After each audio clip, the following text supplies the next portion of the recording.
अकशहर की सुबहें हमेशा एक जैसी होती थीं। सूरज पहाड़ों के पीछे से झांकता, मस्जिद से अजान की आवाज आती, बेगमों की चूड़ियां खनकतीं और बाजारों में जिंदगी धीरे धीरे अंगड़ाई लेकर जाग उठती थी। इसी शहर की एक मामूली सी गली के एक साधारण से घर में मुल्ला नसीरुद्दीन रहते थे।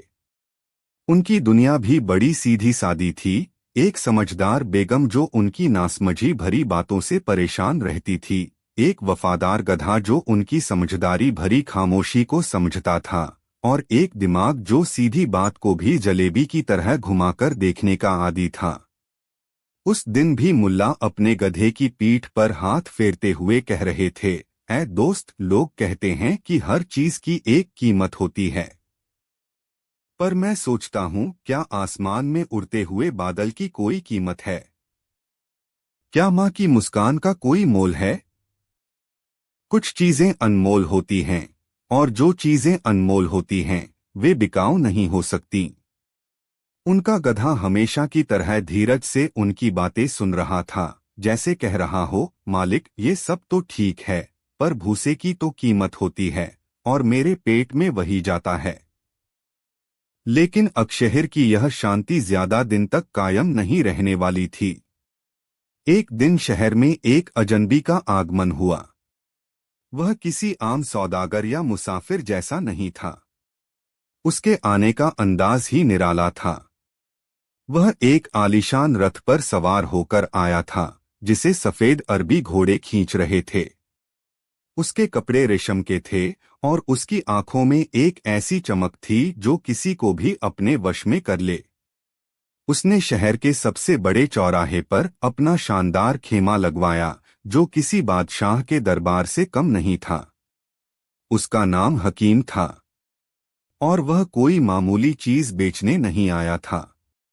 उसने अपने खेमे के बाहर एक बड़ा सा पोस्टर लगवाया, जिस पर सुनहरे अक्षरों में लिखा था, यहाँ सच बिकता है। पहले तो लोगों ने इसे कोई मजाक समझा। सच? सच भला कैसे बिक सकता है? यह जरूर कोई बाजीगर या मदारी होगा। लेकिन हकीम ने अपने पहले ही दिन ऐसा कुछ किया कि पूरे शहर में तहलका मच गया। उसने भीड़ को जमा किया और कहा, ऐ अकशहर के लोगों, तुम सोना खरीदते हो, चांदी खरीदते हो, मसाले और कपड़े खरीदते हो, पर तुम जिंदगी की सबसे कीमती चीज को हमेशा मुफ्त में ढूंढते हो, और इसीलिए तुम्हें कभी असली चीज नहीं मिलती। मैं तुम्हें वो चीज दूंगा, सच। वह सच जो तुम्हारी शंकाओं को मिटा दे, तुम्हारे डर को दूर कर दे, और तुम्हारे दुश्मनों को बेनकाब कर दे। हर सच की एक कीमत है, और मैं तुम्हें वो सच बेचूंगा। भीड़ में से शहर का मशहूर कंजूस बशीर चाचा हंसकर बोला, अरे भाई, मेरे पास एक पैसा नहीं है। क्या मुझे मुफ्त में कोई सच बताओगे? हकीम मुस्कुराया। उसकी मुस्कान में शहद जैसी मिठास और छुरी जैसी धार थी। जरूर चाचा, तुम्हारे लिए पहला सच मुफ्त। तुम लोगों से कहते हो कि तुम्हारे पास पैसे नहीं हैं, लेकिन सच तो यह है कि तुमने अपने बिस्तर के गद्दे में पिछले 20 साल में कमाए हुए 500 सोने के सिक्के छुपा रखे हैं। यह सुनते ही बशीर चाचा का चेहरा सफेद पड़ गया। उसकी आंखें फटी की फटी रह गईं। भीड़ में जो लोग हंस रहे थे, वे सब चुप हो गए। यह बात तो बशीर चाचा के अलावा कोई नहीं जानता था। लोग हकीम की तरफ हैरत और खौफ से देखने लगे। बस फिर क्या था? हकीम की दुकान चल निकली। उसका खेमा शहर का सबसे महत्वपूर्ण स्थान बन गया। लोग अपनी जिंदगी भर की जमा पूंजी लेकर उसके पास आने लगे, अपनी उलझनों और शंकाओं का सच खरीदने। शहर का सबसे अमीर सूदखोर कासिम सेठ हकीम के पास पहुंचा।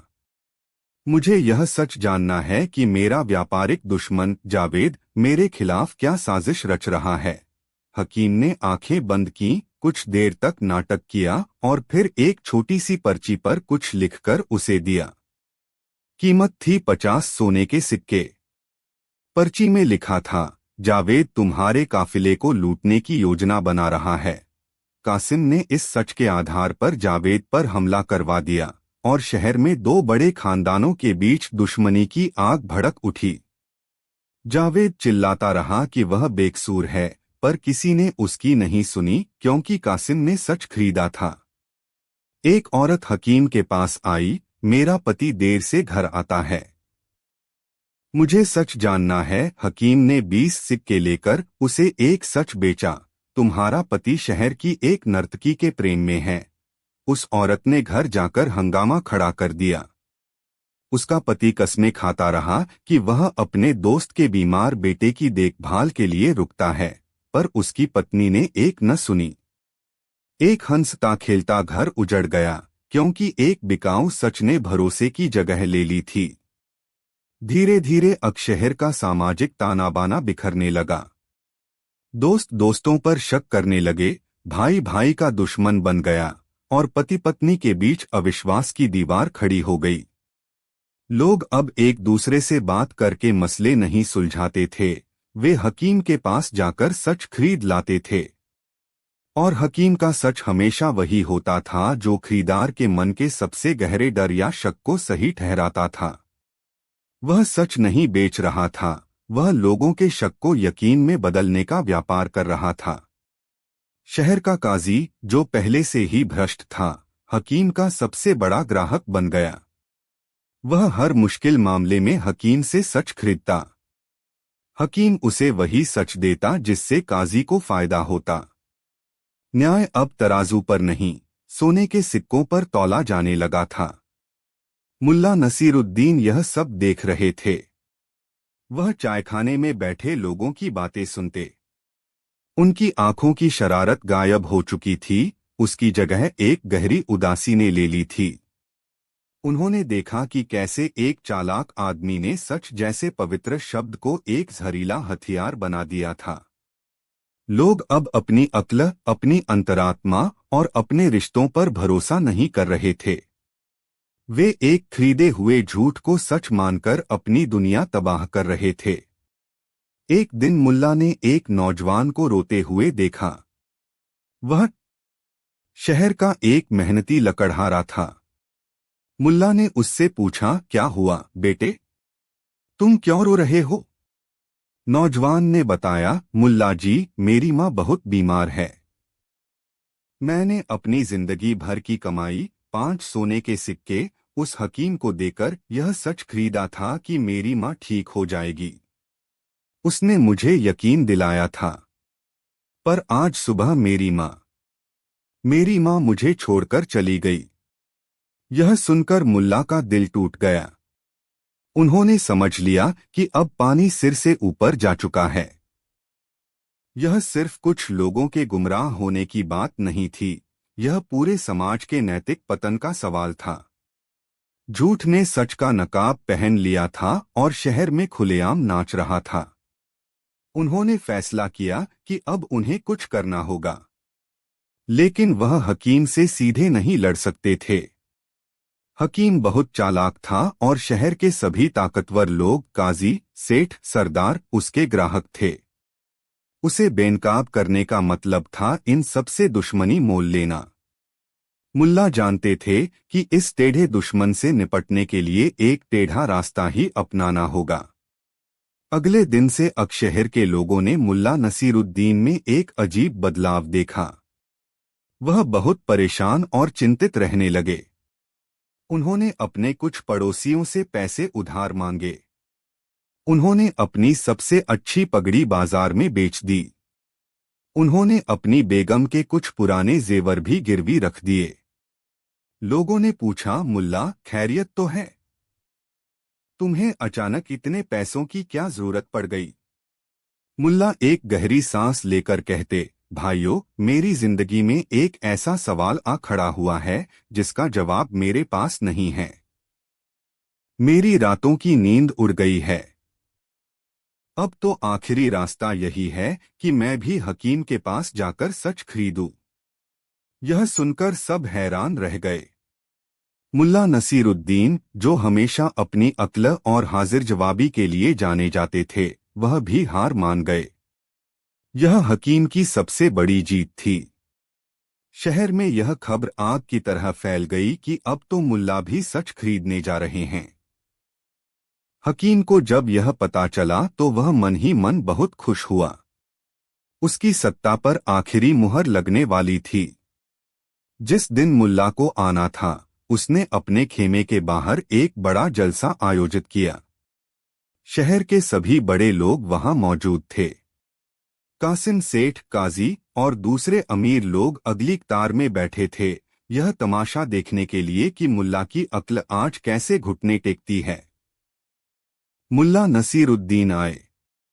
उनके हाथ में एक छोटी सी पोटली थी, जिसमें उनकी सारी जमा पूंजी थी, कुछ चांदी के सिक्के और कुछ तांबे के। उनके चेहरे पर गहरी चिंता के भाव थे। वह धीरे धीरे हकीम के सामने पहुंचे। हकीम अपनी मखमली गद्दी पर बैठा मुस्कुरा रहा था। आओ आओ मुल्ला नसीरुद्दीन, मुझे खुशी है कि तुम्हें भी आखिरकार मेरे सच की जरूरत पड़ी। बोलो, क्या जानना चाहते हो? क्या तुम यह जानना चाहते हो कि तुम्हारा गधा तुम्हारे बारे में क्या सोचता है, या यह कि तुम्हारी बेगम तुमसे क्या छुपाती है? भीड़ हंसने लगी। मुल्ला ने अपनी पोटली हकीम के सामने रख दी और कहा, नहीं हकीम साहब, मेरे सवाल इतने छोटे नहीं हैं। मैं कोई छोटा मोटा मामूली सच नहीं खरीदना चाहता। हकीम ने अपनी भौहें चढ़ाई। तो फिर तुम क्या चाहते हो? सल्तनत का सबसे बड़ा राज, या क़यामत की तारीख? मुल्ला ने एक गहरी सांस ली और अपनी आवाज में पूरा दम भरकर कहा, मैं वह सच खरीदना चाहता हूं जो सभी सचों का सच है। मैं वह सच खरीदना चाहता हूं जिसके बाद कोई और सच बाकी न रहे। हकीम साहब, मैं सच को ही खरीदना चाहता हूं। मैं तुम्हारी पूरी दुकान खरीदना चाहता हूं। एक पल के लिए खेमे में मौत जैसा सन्नाटा छा गया। किसी को समझ नहीं आया कि मुल्ला ने क्या कहा। हकीम भी चकरा गया। यह तुम क्या कह रहे हो? सच कोई चीज नहीं है जिसे तुम पूरा का पूरा खरीद सको। मुल्ला ने मासूमियत से कहा, क्यों नहीं? तुम ही तो कहते हो कि यहां सच बिकता है। तो मैं खरीदार हूं और यह रही कीमत। मैं तुम्हारी दुकान में मौजूद सारा सच पूरा का पूरा एक साथ खरीदना चाहता हूं। मुझे वह परम सत्य चाहिए, वह अंतिम सत्य जिसके तुम मालिक हो। अब हकीम की मुश्किल शुरू हुई। वह लोगों को छोटे छोटे मनगढ़ंत सच बेचता था। परम सत्य जैसी कोई चीज उसके पास थी ही नहीं। मुल्ला ने अपनी बात जारी रखी। देखो हकीम साहब, सौदा साफ है। तुम सच के व्यापारी हो और मैं ग्राहक। अगर तुम मुझे सच नहीं बेच सकते तो इसका मतलब है कि तुम झूठे हो और तुम्हारी दुकान झूठी है। और अगर तुम बेच सकते हो तो आज के बाद तुम सच नहीं बेच पाओगे, क्योंकि उसका अकेला मालिक मैं हो जाऊंगा। हकीम बुरी तरह फंस गया। अगर वह कहता कि वह परम सत्य नहीं बेच सकता तो उसकी सारी इज्जत मिट्टी में मिल जाती और लोग समझ जाते कि वह एक धोखेबाज है। और अगर वह बेचने के लिए हाँ कर देता तो उसका धंधा ही चौपट हो जाता। कासिम सेठ और काजी भी समझ गए कि मुल्ला ने क्या जाल बिछाया है। वे हकीम को बचाने की कोशिश करने लगे। मुल्ला, यह बचकानी बातें हैं। तुम हकीम का वक्त बर्बाद कर रहे हो। मुल्ला भीड़ की ओर मुड़े और ऊंची आवाज में बोले, ए अक्षहर के लोगों, तुम सब गवाह रहना। आज मैं नसीरुद्दीन इस शहर में बिकने वाले सारे सच का खरीदार बनकर आया हूं। आज के बाद अगर किसी को सच चाहिए होगा तो उसे हकीम के पास नहीं, मेरे पास आना होगा। क्योंकि सच पर अब किसी एक व्यापारी का हक नहीं रहेगा। उन्होंने एक कागज और कलम निकाली और हकीम के सामने रख दी। लिखो इस पर कि आज से तुमने सारा सच, अपनी दुकान का पूरा माल मुझे इस पोटली में रखे सिक्कों के बदले बेच दिया है। और आज के बाद तुम अक्षहर में सच बेचने का दावा नहीं करोगे। हकीम का चेहरा शर्म और गुस्से से लाल हो गया था। उसके पास कोई रास्ता नहीं बचा था। भीड़ की नजरें उस पर गड़ी थीं। अपनी इज्जत बचाने के लिए उसे मुल्ला की बात माननी पड़ी। उसने कांपते हाथों से उस कागज पर दस्तखत कर दिए, मुल्ला की पोटली उठाई और बिना किसी से कुछ कहे रात के अंधेरे में अपना खेमा उखाड़कर शहर से हमेशा के लिए चला गया। अगली सुबह पूरा शहर मुल्ला के घर के बाहर जमा था। मुल्ला जी, अब सच के मालिक आप हैं। हमें सच बताइए, काजी इंसाफ करेगा या नहीं?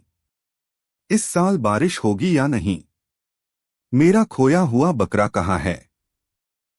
मुल्ला नसीरुद्दीन मुस्कुराए। आज उनकी आंखों में वही पुरानी शरारत लौट आई थी। वह सबको लेकर शहर के उस कुएं के पास गए जिसका पानी सबसे साफ और पारदर्शी था। उन्होंने कहा, दोस्तों, तुम सच जानना चाहते हो? यह रहा सच। और उन्होंने कुएं की ओर इशारा किया। लोग हैरान होकर कुएं में झांकने लगे। उन्हें पानी में सिर्फ अपना ही अक्स दिखाई दे रहा था। एक आदमी बोला, मुल्ला, इसमें तो सिर्फ हम ही दिख रहे हैं। मुल्ला ने कहा, यही तो असली सच है। जो सच तुम बाहर ढूंढ रहे थे वह हमेशा से तुम्हारे अंदर था। तुम्हें अपने पड़ोसी पर शक था। उससे जाकर बात करते तो सच पता चलता। तुम्हें अपने भविष्य की चिंता थी। मेहनत करते तो सच तुम्हारे हाथों में होता। तुम्हें अपने रिश्तों में भरोसे की कमी महसूस हुई। प्यार और ईमानदारी से उसे सींचते तो सच तुम्हारे सामने होता। उन्होंने अपनी जेब से वह कागज निकाला जिस पर हकीम ने दस्तखत किए थे। मैंने हकीम से सच नहीं खरीदा था। मैंने उससे झूठ बेचने का हक खरीदा और उसे इस शहर से बाहर फेंक दिया। सच कोई बिकाऊ माल नहीं है दोस्तों। सच तो एक आईना है जिसे देखने के लिए हिम्मत चाहिए। हकीम तुम्हें वह आईना नहीं दिखाता था, वह तो तुम्हारे चेहरे पर तुम्हारी पसंद का नकाब लगा देता था और तुम उसे सच मानकर खुश हो जाते थे। मैंने यह सब इसलिए किया ताकि तुम लोग बाजार से सच खरीदना बंद कर दो और अपनी अंतरात्मा की आवाज सुनना शुरू करो। असली काजी तुम्हारे अंदर बैठा है, असली हकीम तुम्हारे दिल में है और असली सच तुम्हारे कर्मों में है। उस दिन अकशहर के लोगों को एक बहुत बड़ा सबक मिला। उन्होंने समझा कि कैसे वे एक चालाक आदमी के हाथों मूर्ख बन रहे थे। शहर में धीरे धीरे फिर से भरोसा और भाईचारा लौटने लगा। और मुल्ला नसीरुद्दीन अपने गधे पर बैठकर घर की ओर जाते हुए बोले, देखा दोस्त, दुनिया का सबसे बड़ा झूठ यही है कि सच को खरीदा जा सकता है। सच तो मुफ्त है, पर उसकी कीमत अपनी अक्ल और हिम्मत से चुकानी पड़ती है। अकशहर शहर उस दिन एक अजीब सी खामोशी और डर की चादर ओढ़े हुए था। रोज की तरह बाजारों में रौनक नहीं थी, चायखानों में ठहाके नहीं गूंज रहे थे और गलियों में खेलते बच्चों की आवाजें भी कहीं दब सी गई थीं। ऐसा लग रहा था जैसे पूरे शहर की सांस अटकी हुई हो। वजह बहुत बड़ी थी। पिछली रात किसी ने सुल्तान के खजाने में सेंध लगाकर उस बेशकीमती चीज पर हाथ साफ कर दिया था जो सल्तनत की शान और पहचान थी, सुल्तान का मोर वाला ब्रोच। यह कोई आम ब्रोच नहीं था। कहा जाता था कि उसे बनाने में 100 साल लगे थे। उसमें जड़ा हुआ हीरा कोहिनूर को टक्कर देता था और उसके पंखों में लगे नीलम और पन्ने ऐसे थे कि उन्हें देखने पर लगता था मानो असली मोर ही अपनी गर्दन घुमा रहा हो। यह सिर्फ एक जेवर नहीं था, बल्कि अकशहर की ताकत और खुशहाली का प्रतीक था। सुल्तान उसे सिर्फ खास मौकों पर ही अपनी शाही पगड़ी पर लगाते थे और जब वह लगाते थे तो लोगों की आंखें चौंधिया जाती थीं। और अब वह चोरी हो गया था। सुल्तान का महल गुस्से और बेचैनी का केंद्र बना हुआ था। सुल्तान, जिनका चेहरा हमेशा रोबदार रहता था, आज गुस्से से लाल टमाटर की तरह हो रहा था। वह अपने आलीशान दरबार में टहल रहे थे और हर कदम के साथ जमीन कांपती महसूस हो रही थी। वजीर आज़म कोतवाल जलालुद्दीन सुल्तान की दहाड़ पूरे महल में गूंजी। यह कैसे हुआ? 100 पहरेदारों के बीच से 7 तालों के पीछे से कोई हमारी सल्तनत की इज्जत चुरा ले गया और तुम लोग खर्राटे भरते रहे। अगर 24 घंटे के अंदर चोर और ब्रोच मेरे सामने नहीं हुए तो मैं तुम दोनों की खाल खींचवाकर उसमें भूसा भरवा दूंगा। वजीर आजम खान, जो अपनी चापलूसी के लिए मशहूर थे, डर के मारे कांप रहे थे। कोतवाल जलालुद्दीन, जो अपनी सख्ती और बेरहमी के लिए जाना जाता था, का चेहरा भी फक हो गया था। आलमपनाह, हम जमीन आसमान एक कर देंगे, कोतवाल ने सिर झुकाकर कहा। चोर पाताल में भी छुपा होगा तो उसे ढूंढ निकालेंगे। और फिर शहर में जो हुआ वह किसी कयामत से कम नहीं था। कोतवाल जलालुद्दीन ने अपनी पूरी ताकत झोंक दी। शहर के हर जाने माने चोर, उचक्के और जेबकतरे को पकड़कर हवालात में डाल दिया गया। शक की बिनाह पर लोगों को घरों से उठाया जाने लगा। पहरेदारों की टोलियां हर गली नुक्कड़ पर तैनात हो गईं और हर आने जाने वाले की तलाशी होने लगी। बेकसूर लोगों को कोड़े मारे जा रहे थे ताकि वे गुनाह कबूल कर लें जो उन्होंने किया ही नहीं था। पूरा अकशहर एक बड़ी जेल में तब्दील हो गया था जहां हर कोई डरा हुआ था। लेकिन 3 दिन गुजर गए, नतीजा सिफर था। ब्रोच तो दूर, चोर का कोई सुराग तक नहीं मिला। असली चोर इतना शातिर था कि उसने अपने पीछे एक निशान तक नहीं छोड़ा था। अब शक की सुई उन 3 लोगों पर आकर टिक गई थी जिनकी खजाने तक पहुंच थी या जो उस रात महल के आसपास मौजूद थे। पहला था बहराम शाही जौहरी, एक ऐसा कलाकार जिसके हाथों में जादू था। वही ब्रोच की देखभाल और साफ-सफाई करता था। वह महल के हर जर्रे से वाकिफ था। शायद उसे लालच आ गया हो।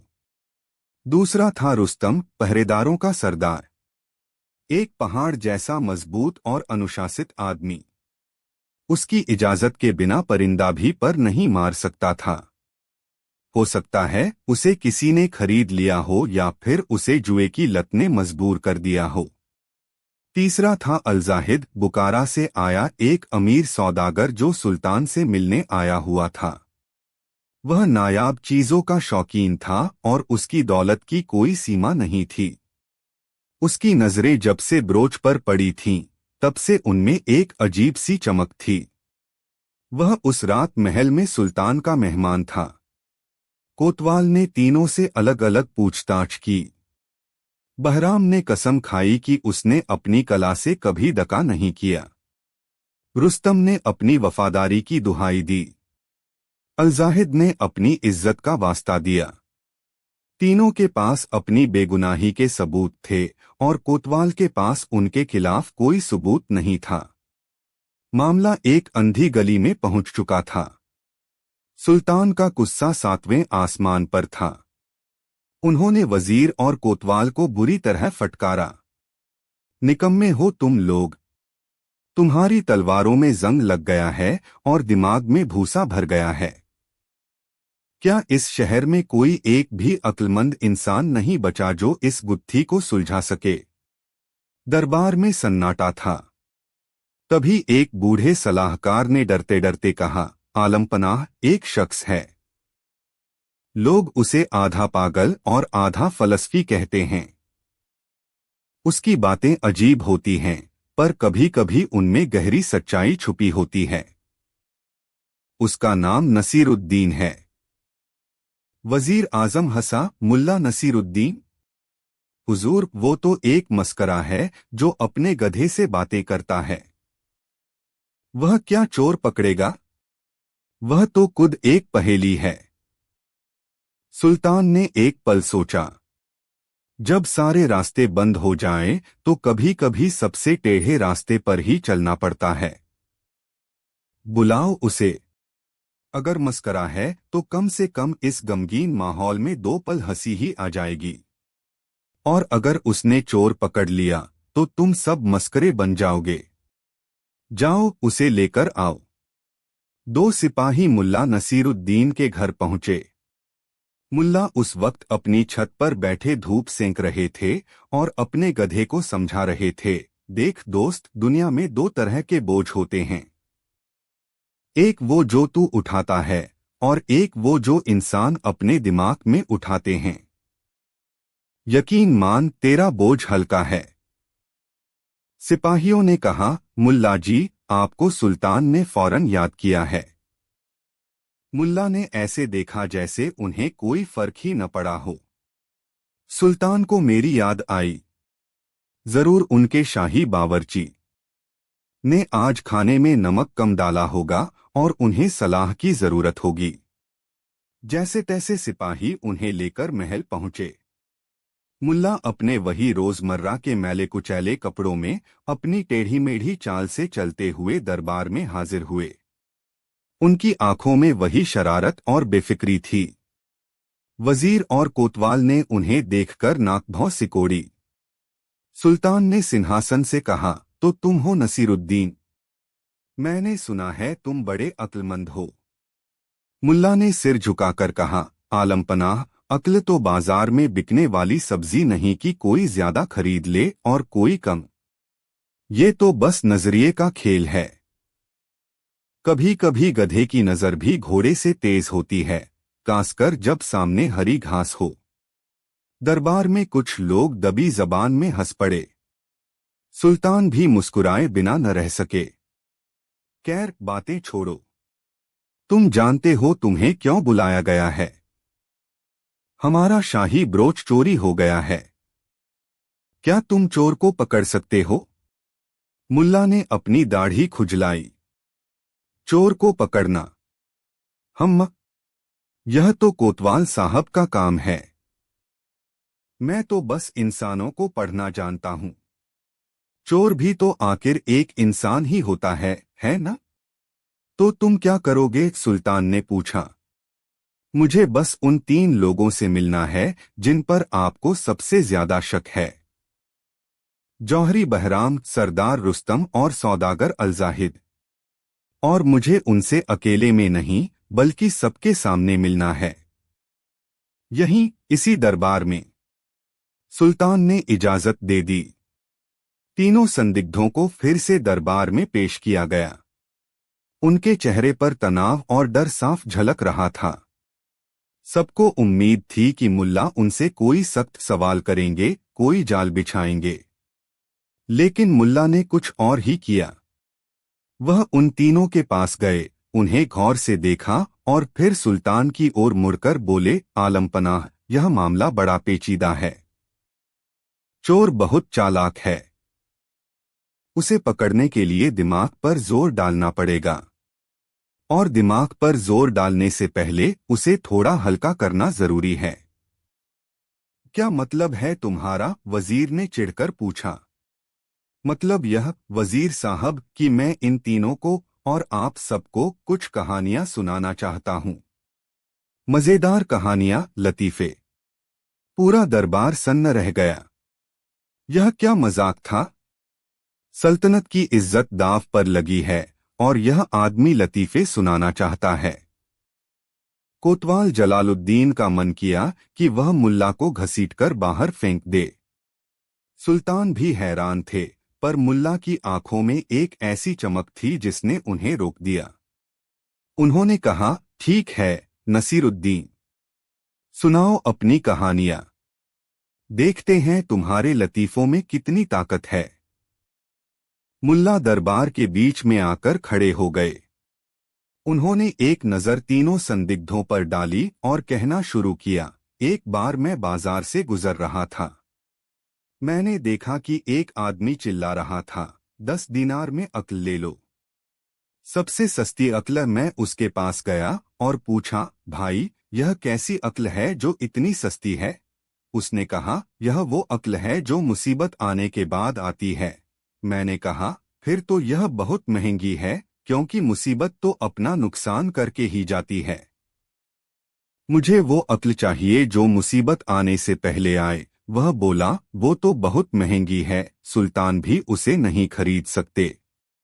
यह सुनकर दरबार में कुछ लोग हल्के से मुस्कुरा दिए। तीनों संदिग्धों के चेहरों पर कोई भाव नहीं था। मुल्ला ने अपनी दूसरी कहानी शुरू की, जो उनके गधे के बारे में थी। एक दिन मेरा गधा कुएं में गिर गया। मैंने उसे निकालने की बहुत कोशिश की, पर नाकाम रहा। आखिर में मैंने सोचा कि बेचारा तड़पट कर मरेगा, इससे अच्छा है कि मैं उस पर मिट्टी डालकर उसे यहीं दफना दूं। मैंने फावड़े से मिट्टी डालनी शुरू की। पर यह क्या! मैं जैसे ही उस पर मिट्टी डालता, मेरा गधा उसे अपनी पीठ से झटक देता और उसी मिट्टी पर पैर रखकर एक कदम ऊपर आ जाता। मैं मिट्टी डालता गया, वो उसे झटककर ऊपर आता गया। और देखते ही देखते कुआं भर गया और मेरा गधा बाहर निकल आया। मुल्ला ने रुककर कहा, जिंदगी भी हम पर ऐसे ही मिट्टी फेंकती है। हमें उसे झटककर ऊपर उठना सीखना चाहिए। इस बार दरबार में कई लोग खुलकर हंसे। कहानी थी ही ऐसी। वजीर भी मुस्कुरा रहा था। जौहरी बहराम और सौदागर अलजाहिद के होठों पर भी एक हल्की सी मुस्कान आई। सिर्फ पहरेदारों का सरदार रुस्तम पत्थर की मूरत बना खड़ा रहा। मुल्ला नसीरुद्दीन की नजरें बाज की तरह सब कुछ देख रही थीं। और अब आखिरी और सबसे मजेदार बात, मुल्ला ने अपनी आवाज ऊंची करते हुए कहा। वह तीनों संदिग्धों के और करीब चले गए। आप लोग जानते हैं, चोरी करना कितना मुश्किल काम है। अंधेरे में जाना, पहरेदारों से बचना, ताले तोड़ना। पर सबसे मुश्किल काम क्या है? सबसे मुश्किल काम है चोरी की हुई चीज को छुपाना। चोर सोचता है कि उसने उसे ऐसी जगह छुपाया है जहां किसी की नजर नहीं पड़ेगी। वह उसे अपने बिस्तर के नीचे या किसी संदूक में या किसी तहखाने में छुपाता है। वह सोचता है कि वह बहुत अक्लमंद है। मुल्ला एक पल के लिए रुके। उनकी आंखों में एक शैतानी चमक थी। पर सबसे बड़ा अहमक वो चोर होता है जो सोचता है कि वह शाही ब्रोच को चुराकर उसके टूटे हुए एक छोटे से नीलम को बदलने के लिए बाजार में उसी रंग का दूसरा नीलम खरीदने जाएगा और किसी को पता नहीं चलेगा। हाँ हाँ हाँ, इससे बड़ी बेवकूफी क्या हो सकती है? और यह कहकर मुल्ला जोर से हंसने लगे। एक अजीब सा सन्नाटा छा गया। मुल्ला की हंसी अकेली गूंज रही थी। और फिर अचानक उस सन्नाटे को एक और हंसी ने तोड़ा। यह एक तेज, बेकाबू, घबराई हुई हंसी थी। यह हंसी जौहरी बहराम के मुंह से निकली थी। वह ऐसे हंस रहा था जैसे किसी ने उसे गुदगुदी कर दी हो, पर उसकी आंखों में हंसी नहीं, खौफ था। यह एक गुनहगार की हंसी थी जो पकड़े जाने के डर से अपने होश खो बैठा था। वह हंसते हंसते बोला, हाँ हाँ हाँ, क्या क्या मजाक है? कोई कोई भला ऐसा क्यों करेगा? हाँ हाँ। उसकी हंसी अचानक बंद हो गई जब उसने देखा कि मुल्ला नसीरुद्दीन उसे ही घूर रहे हैं। पूरे दरबार की नजरें अब बहराम पर थीं। मुल्ला नसीरुद्दीन की अपनी हंसी बंद हो चुकी थी। उनका चेहरा गंभीर हो गया था। वह सीधे सुल्तान की ओर मुड़े और उंगली से बहराम की ओर इशारा करते हुए बोले, आलमपनाह, यह रहा आपका चोर। दरबार में हड़कंप मच गया। बहराम का चेहरा सफेद पड़ गया। नहीं, यह झूठ है। मैं बेकसूर हूं। सुल्तान ने हैरानी से पूछा, नसीरुद्दीन, तुम्हें कैसे पता? सिर्फ एक हंसी की वजह से तुम किसी को मुजरिम ठहरा रहे हो?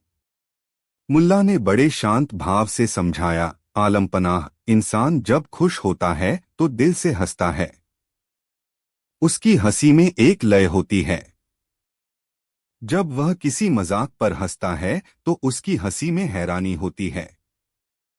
लेकिन जब एक गुनहगार जो हर पल पकड़े जाने के डर में जी रहा हो, अचानक अपनी चोरी से जुड़ी कोई बात सुनता है तो उसका दिमाग काम करना बंद कर देता है। उसका डर उसे हंसने पर मजबूर कर देता है। यह एक बेतहाशा, खोखली और बेजान हंसी होती है। यह छुपाने की हंसी होती है, खुशी की नहीं। सरदार रुस्तम और सौदागर अलजाहिद मेरी कहानी पर मुस्कुराए क्योंकि वे बेकसूर थे। लेकिन जौहरी बहराम, यह हंसा नहीं, इसके अंदर का चोर हंसा है। मुल्ला ने आगे कहा, मैंने यह बात यूं ही नहीं कही थी कि चोर ब्रोच के टूटे हुए नीलम को बदलने की कोशिश करेगा। मुझे जौहरियों की आदत पता है। वे अपनी कला में कोई कमी नहीं देख सकते। अगर चोरी करते वक्त ब्रोच से एक छोटा सा टुकड़ा टूट जाए तो वे उसे बेचने से पहले ठीक करने की कोशिश जरूर करेंगे। कोतवाल साहब, आप बस इतना पता लगाइए कि क्या पिछले 2 दिनों में जौहरी बहराम के किसी शागिर्द ने शहर में कहीं से नायाब नीले रंग का पत्थर खरीदने की कोशिश की है। कोतवाल जलालुद्दीन, जो अब तक मुल्ला को पागल समझ रहा था, की आंखें खुल गईं। उसने तुरंत अपने एक सिपाही को दौड़ाया। कुछ ही देर में सिपाही वापस आया और उसने खबर दी कि जौहरी बहराम का शागिर्द कल शाम बाजार में एक पुराने व्यापारी से ठीक उसी तरह का एक छोटा सा नीलम खरीदने का सौदा कर रहा था। यह सुनना था कि बहराम के पैरों तले जमीन खिसक गई। वह वहीं जमीन पर गिर गया और सुल्तान के कदमों में पड़कर रोने लगा।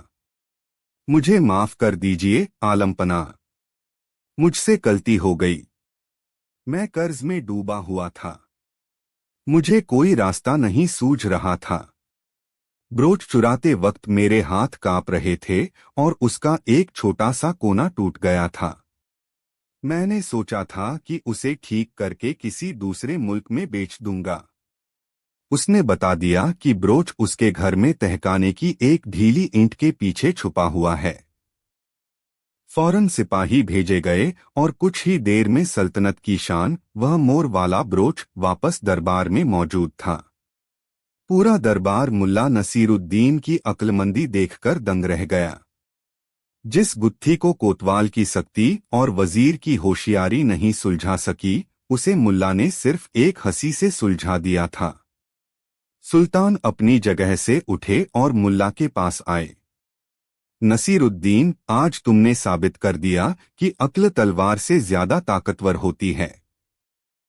मांगो, तुम क्या मांगते हो? हम तुम्हें सोने और जवाहरात से लाद देंगे। मुल्ला नसीरुद्दीन अपनी उसी पुरानी मुस्कान के साथ बोले, आलमपनाह, सोना और जवाहरात का बोझ मुझसे नहीं उठता। वो बोझ उठाने के लिए मेरा गधा ही काफी है। अगर आप कुछ देना ही चाहते हैं तो बस शहर से इस डर के माहौल को हटा दीजिए। बेकसूर लोगों को छोड़ दीजिए और कोतवाल साहब को समझाइए कि हर मसला कोड़ों से हल नहीं होता। कभी कभी एक अच्छी हंसी बड़े बड़े ताले खोल देती है। सुल्तान ने मुल्ला की बात मानी।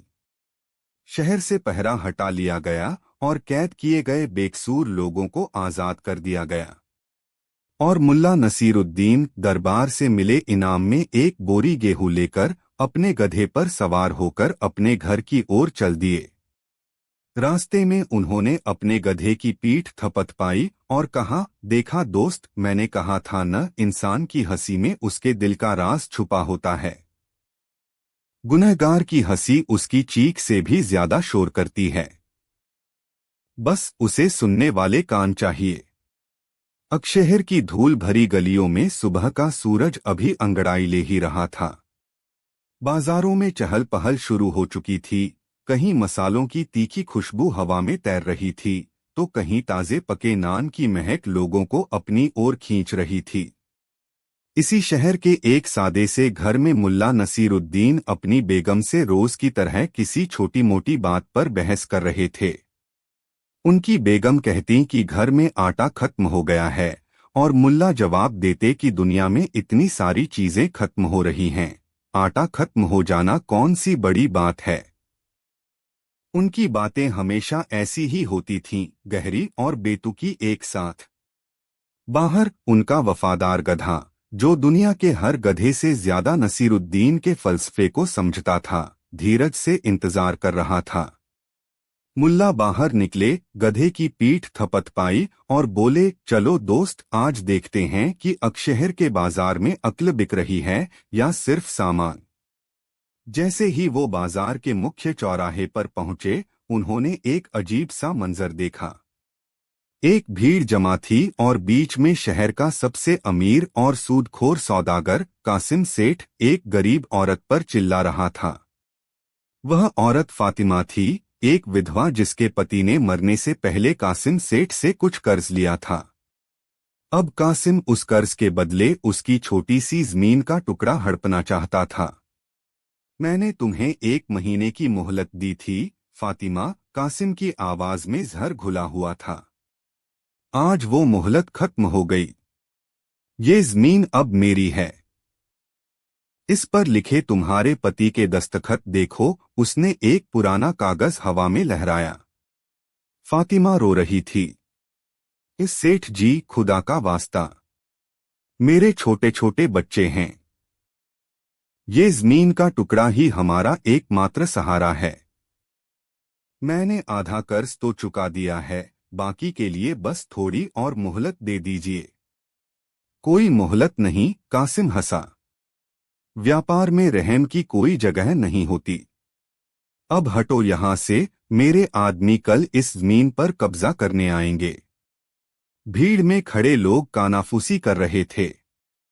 सब जानते थे कि कासिम सेठ बेईमान है। उसने कर्ज की रकम को दोगुना करके लिखा था और फातिमा के अनपढ़ पति से अंगूठा लगवा लिया था। लेकिन किसी में हिम्मत नहीं थी कि कासिम के खिलाफ कुछ बोल सके।